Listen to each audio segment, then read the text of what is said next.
Halo adik semua, Assalamualaikum warahmatullahi wabarakatuh. Gimana kabarnya adik? Sehat? Mudah-mudahan kalian tetap sehat dan selalu semangat ya adik-adik ya. Nah, kenali deh, nama abang adalah Bang Malik. Abang adalah salah satu tentor fisika di Asia. Dan hari ini abang akan memberikan sebuah materi fisika kepada kamu, yaitu tentang materi bunyi.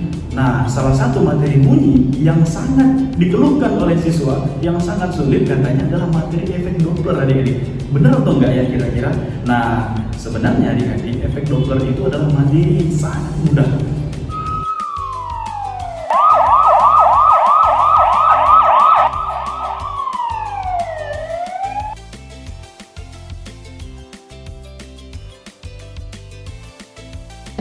Nah, kenapa Bang bilang sangat mudah adik-adik semua? Karena efek Doppler itu punya persamaan matematis yang bisa digambarkan sebagai berikut. Nah, pada efek Doppler itu ada yang namanya frekuensi pendengar atau FP dan ada yang namanya frekuensi sumber atau FS, dengan dibarengi dengan kecepatan dari pendengar dan kecepatan dari sumber. Jangan lupa adik-adik, dalam persamaan matematisnya ada yang namanya V, velocity atau kecepatan cepat rambat bunyi di udara. Nah, berapa sih Bang nilai dari kecepatan atau cepat rambat bunyi di udara ini? Biasanya adik-adik itu ditulis pada soal. Kalaupun tidak ditulis, kita harus sama-sama tahu bahwa cepat rambat bunyi di udara itu nilainya adalah 340 meter per sekon. Nah, jadi secara matematis itu dapat dituliskan sebagai berikut ya. FP sama dengan V plus minus VP dibagi sama V plus minus VS dikali sama FS.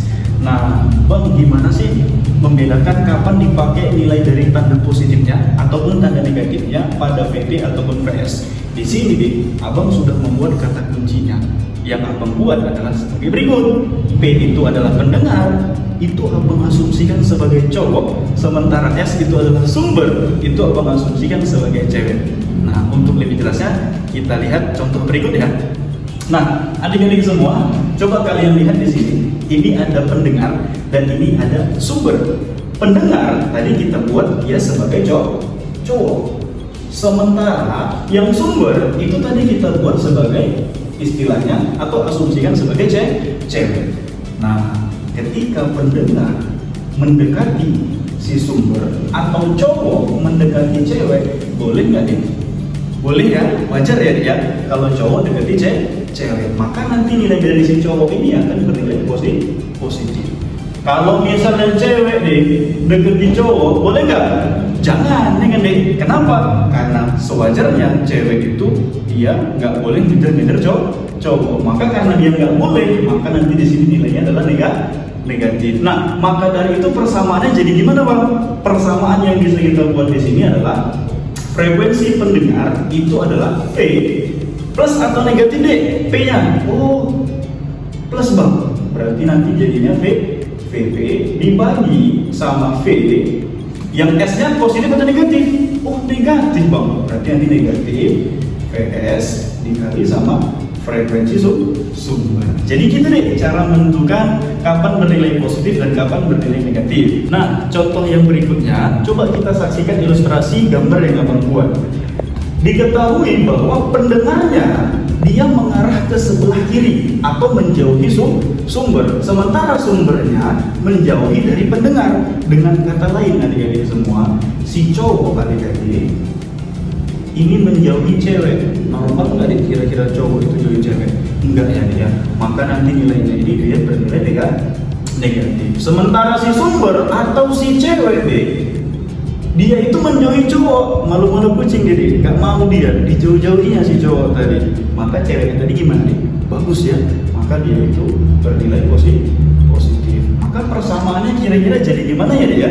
Kita buat. Berarti nanti di sini adalah FP atau frekuensi pendengar itu nilainya adalah kecepatan atau cepat rambat bunyi di udara. Cowoknya si P-nya nilainya negatif. Berarti kita buat kurang VP dibagi sama V ditambah karena ceweknya positif VS dikali sama FS. Nah, gitu dia adik-adik semua. Gimana? Gampang kan? Nah, untuk lebih jelasnya kita buat dalam bentuk contoh ya deh ya. Nah, contohnya ini. Di sini sudah menggambarkan bahwa ada dua buah benda, yaitu kita anggaplah deh yang di sebelah kiri ini sebagai pendengar, yang di sebelah kanan ini sebagai sumber. Pendengarnya mengarah ke kanan atau menuju sumber, sementara sumbernya juga mendekati pendengar. Ibaratnya mereka saling mendekat. Nah, berarti di sini sudah bisa kita tentukan nilai siapa yang positif dan siapa yang negatif.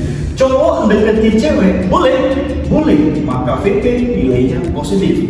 Cewek deketi cowok nggak boleh jadi ya, maka nilainya negatif. Artinya secara nggak langsung kita bisa membuatnya dalam bentuk persamaan matematis yang rumusnya nanti adalah FP sama dengan V plus dari VP dibagi V minus dari VS. Langsung saja kita kalikan dengan frekuensi sumber.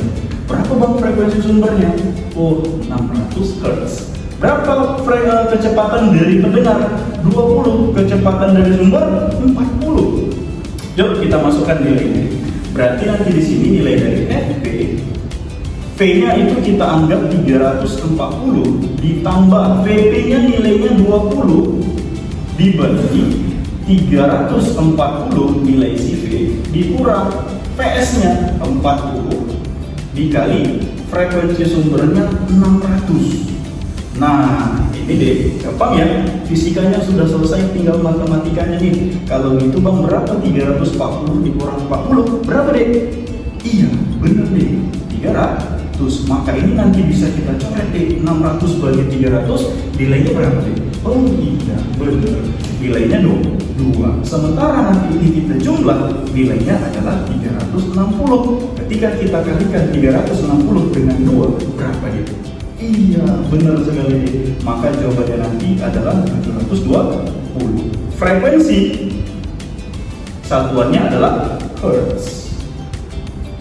Nah, gitu dia adik-adik semua. Gimana?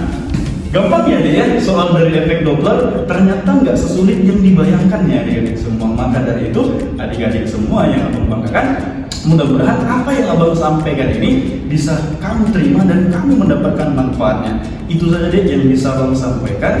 Nah, gimana adik-adik, sudah paham kan? Nah, kalau kamu sudah paham, abang punya soal nih. Kira-kira jawabannya apa ya? Kamu balas di kolom komentar ya. Jangan lupa like, comment, and subscribe Bimbel Asia. Dadah deh, terima kasih.